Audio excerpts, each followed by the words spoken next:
অবশেষে জয়ের দেখা পেল টিম অস্ট্রেলিয়া, সুযোগ হাতছাড়া করল বাংলাদেশ।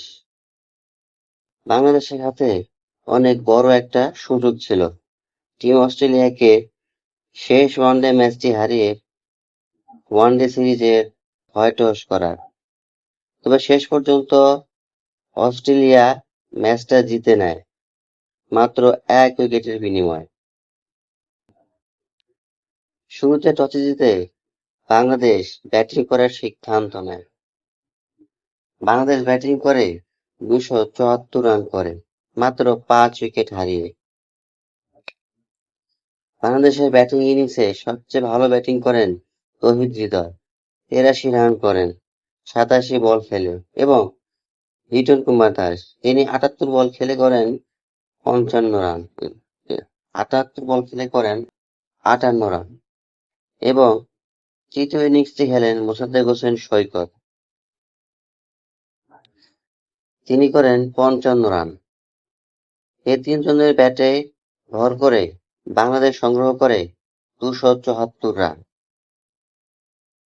বোলিং ইনিংসে সবচেয়ে দুর্দান্ত বোলিং করেন শরীফুল ইসলাম, আগুন ঝরা বোলিং করেন, প্রথমবারের মতো তুলে নেন 6 উইকেট,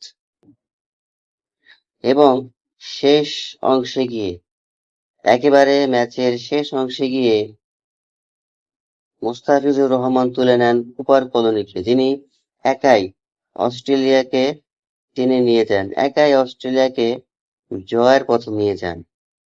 অর্থাৎ 149 রান করে মুস্তাফিজুর রহমানের স্লোয়ার বলে ইনসাইড বোল্ড হয়ে প্যাভিলিয়নে ফিরে যান।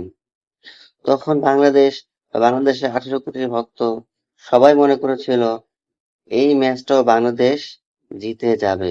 শেষ উইকেটটা তাসকিন আহমেদ হয়তোবা বোল্ড আউট করে তুলে নেবেন, কিন্তু শেষ পর্যন্ত সেটি হয়নি। শেষ ওভারে অ্যাডাম জাম্পা তাসকিন আহমেদের বলে বাউন্ডারি হাঁকিয়ে ম্যাচটি জিতে নেয়। শেষ পর্যন্ত অস্ট্রেলিয়া হোয়াইট ওয়াশের হাত থেকে বেঁচে যায়। তবে অস্ট্রেলিয়া শুরুতেই দুর্দান্ত ব্যাটিং করছিলেন, খুবই অ্যাটাকিং মুডে ব্যাটিং করছিলেন। দেখে মনে হচ্ছিল যে খুব সহজে হয়তো অস্ট্রেলিয়া জিতে যাবে। তবে শেষে গিয়ে বাংলাদেশ যেভাবে খেলেছে, যেই বোলিংটা করেছে, সেটা ছিল দুর্দান্ত, একেবারে দুর্দান্ত। হেরে গিয়েও যেন জিতে গেছে বাংলাদেশ। বাংলাদেশের 18 কোটি ভক্ত এটাই চায়, এই বাংলাদেশকেই সবসময় দেখতে চায়, যারা ফাইট করবে, যারা লড়বে, যারা হারার আগে হেরে যাবে না। শেষ পর্যন্ত বাংলাদেশ ওয়ানডে সিরিজটা 2-1 জিতে নেয় এবং প্রথমবারের মতো অস্ট্রেলিয়াকে ওয়ানডে সিরিজ হারায়। হোয়াইট ওয়াশ করার সুযোগ থাকলেও সেটি অবশ্য করতে পারেনি বাংলাদেশ। তারপরেও অস্ট্রেলিয়া, শক্তিশালী ক্রিকেট দল অস্ট্রেলিয়াকে সিরিজ হারিয়েছে, এটাও বাংলাদেশের অনেক বড় পাওয়া। আগামী 17 তারিখ থেকে শুরু হতে যাচ্ছে টি-20 সিরিজ। টি-20 সিরিজের প্রথম ম্যাচ। আশা করব লিটন দাস টি-20 সিরিজের আগেই সুস্থ হয়ে যাবেন। শেষ ম্যাচে, অর্থাৎ শেষ ওয়ানডে ম্যাচে তিনি পায়ে আঘাত পান, অর্থাৎ ছোটখাটো একটা ইনজুরি তো হয়। তিনি ব্যাটিং করলেও ফিল্ডিং করতে পারেননি, উইকেট কিপিং করতে পারেননি। তার বদলে উইকেটের পিছনে উইকেট কিপিং এর দায়িত্বটা নেন নুরুল হাসান সোহান।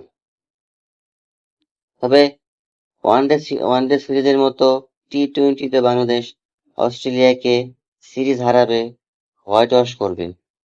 কারণ বাংলাদেশ এই মুহূর্তে শুধু ওয়ানডে কিংবা টেস্টেও নয়, টি-20তেও অনেক ভালো একটি দল। আশা করব টি-20তে বাংলাদেশ অস্ট্রেলিয়াকে সিরিজ হারাবে, পাশাপাশি হোয়াইট ওয়াশও করবে। বাকিটা আপনাদের কি মনে হয়? বাংলাদেশ কি অস্ট্রেলিয়াকে টি-20তে সিরিজ হারাতে পারবে, হোয়াইট ওয়াশ করতে পারবে? আপনাদের মন্তব্য মতামত কমেন্ট বক্সে জানাবেন।